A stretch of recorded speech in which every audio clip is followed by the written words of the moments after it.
Hello and welcome back. Good to see you all. Well, I mean from the other side of the internets and all. My name's Brendan, aka Cliffjumper. Welcome to Cliffjumper Cars. If you've been tracking along with the project work, we've had a few different things going on recently. And we're going to get back to the Corrado project today. So we've got a couple of things that we do want to accomplish. The first is in the last installment. Let's just backtrack for a sec. In the last installment, we received the custom condenser for the Corrado, and while the welding on the ends was a little messier than I would prefer, it's functional. It's been tested. It works, apparently according to the the AC shop, so I'm not going to worry about how ugly the welds are, only that it's functional. And what we also were doing in the last time we checked in was I was painting these little bracket pieces so that they will not rust away to nothing after I reinstall them in the car.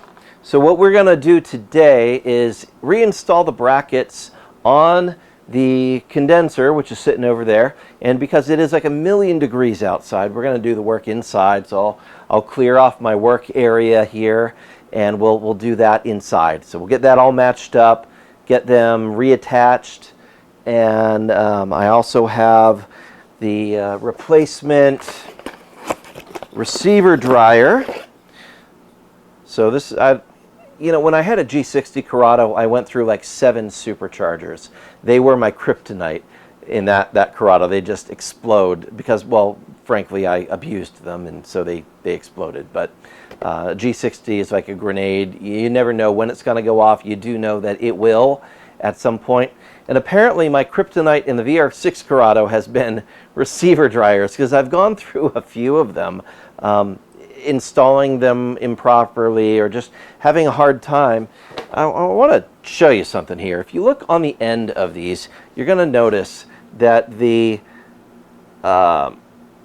ports are not in at a right angle. They're not like 180 degrees opposed from one another, which would make the most sense based on the fact that you've got one thing coming in from one side and one coming in from the other, and they come in parallel.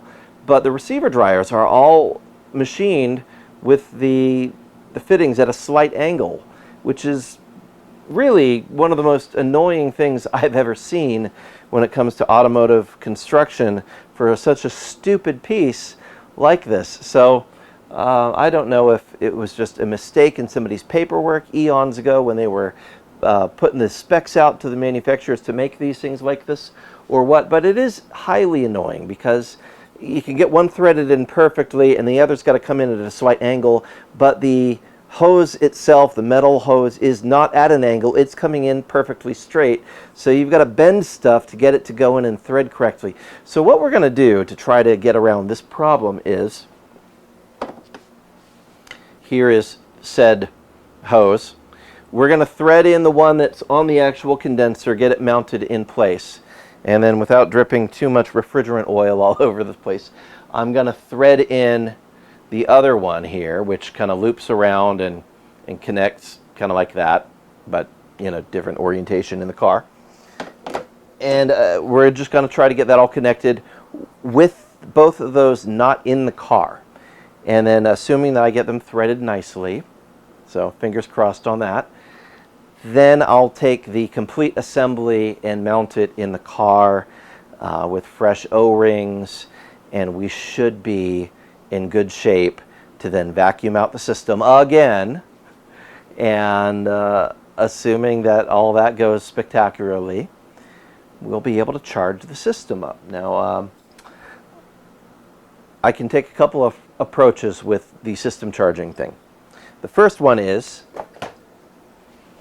I can go down to AutoZone or wherever and buy those do-it-yourself refrigerant kits and fill it and use my manifold gauges and just keep an eye on the pressures and trust that when it's actually charging and doing what it needs to do and staying within the recommended pressures, that it's close enough.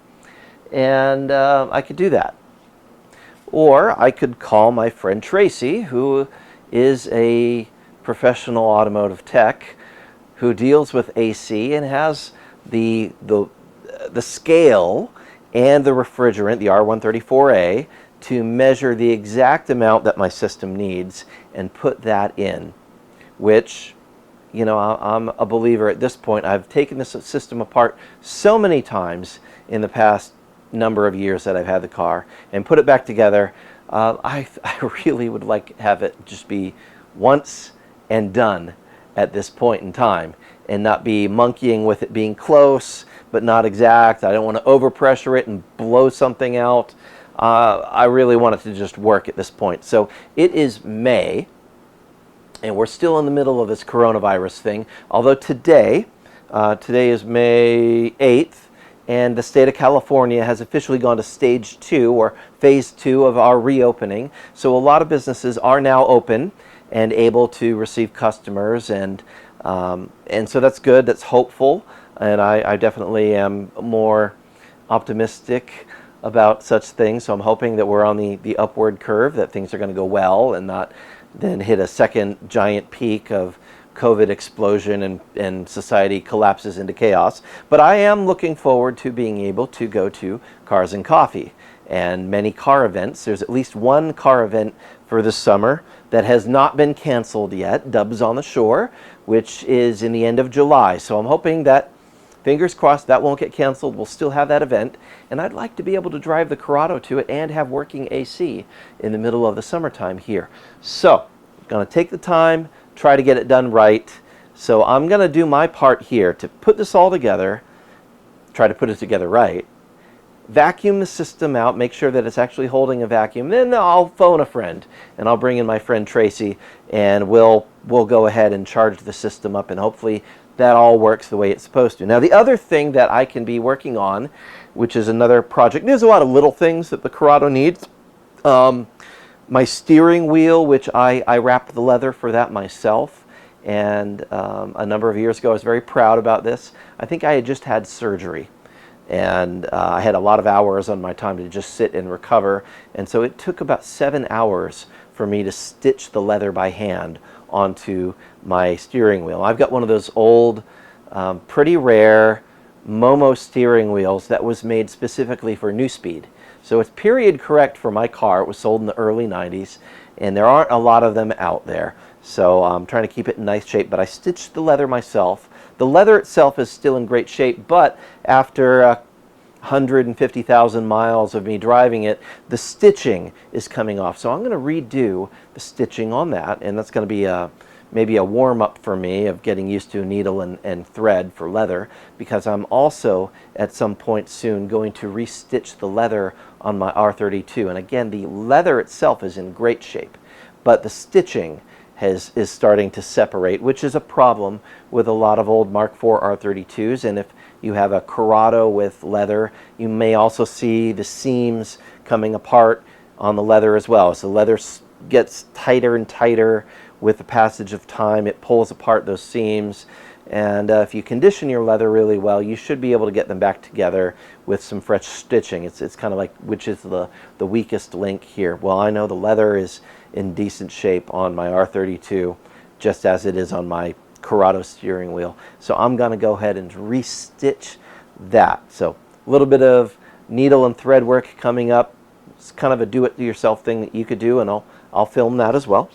The other thing that I'm going to be doing is, if I can dig through my parts bin down here, I have these E-code headlights for my Corrado, and you may notice I still have the factory plastic adjusters on them.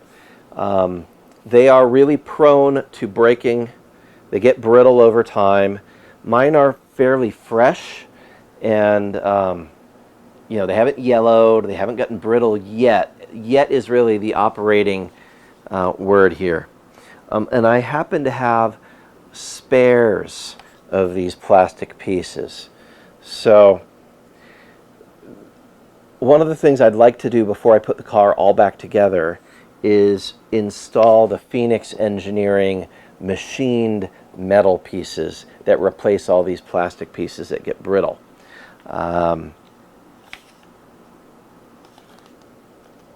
it's a tough call for me because everything is in fine shape right now and it's working.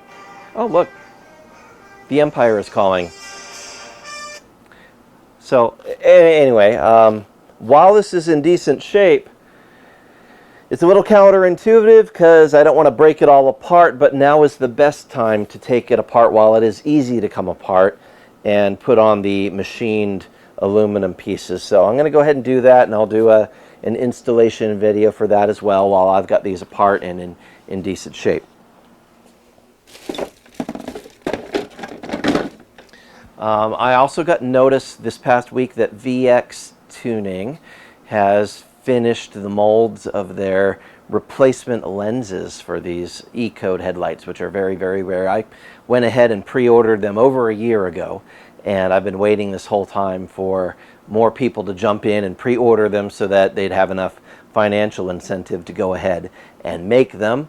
But they just posted online this past week that the first molds are made, and they're going to go into full production very soon. So my lenses are fine. I found a new old stock set of lenses for mine in Romania, and I probably paid way too much for them, but I was able to get a hold of those lenses to replace my cracked ones.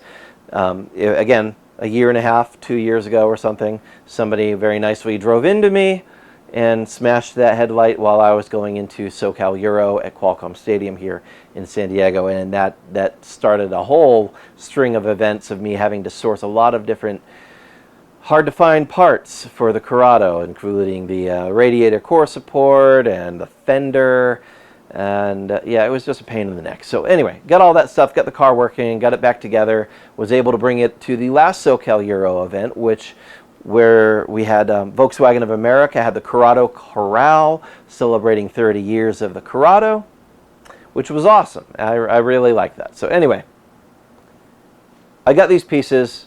I'm going to do an install video of those. I'm not going to do those today, but that's coming up soon. And of course, we've got an endless list of projects that need to get done. So we'll get back to my daughter's Jetta, which turns out it had an electrical short in the dome light. I went to the junkyard and found a replacement dome light for $5, which is great. So we'll go ahead and swap that on and then double check to make sure that the actual dome light was the issue that was causing the drain, and that I don't have to go delving farther into that circuit to find out what was going on. Now, there are a few other things we're going to do with that Jetta. It's going to be a few years before she's driving it, so I may as well, keep some miles off of the other cars, theoretically, right? But I've got my old racing wheels that I use, my track wheels for the R32. I don't anticipate going to the track anytime soon. Well, that could change, but we'll see. But I think in the meantime, I might take those track wheels, since I've completely worn out the track tires on them, and put some street tires on them and maybe throw them on my daughter's Jetta as I'm driving it around. Because right now it's got the 15-inch stock Volkswagen wheels and fresh tires. I mean, they're all right. They're 15-inch. So they're cushy. They're decent. I don't worry about driving them around on crappy San Diego city streets. I don't have to worry about potholes or any of that. But if I want to go to any sort of car get-together, well, they're just not very impressive because, they're 15-inch. So I might throw the 18s on there. I'm also kind of keeping my eye out, though, for a set of stock R32 Mark IV Aristo wheels, because I got rid of mine years and years ago. They're heavy, they're boat anchors, but they look really good on a Jetta. I always thought they looked better on a Jetta than they did on the R32. So kind of keeping my eye out for a set of those. If you do have a set and you want to sell them really cheap, I'm not looking for perfection in the cosmetics, as long as they are, true and round. That's about all I need out of them. I'd be happy to take them off your hands. Let me know. Leave a message in the comment. Or if you've got a set that are really just collecting dust and you're willing to donate them, even better, because, I'm working on a shoestring budget here, and my daughter would probably appreciate having that super touring look on her Jetta when we get it all together. Anyway,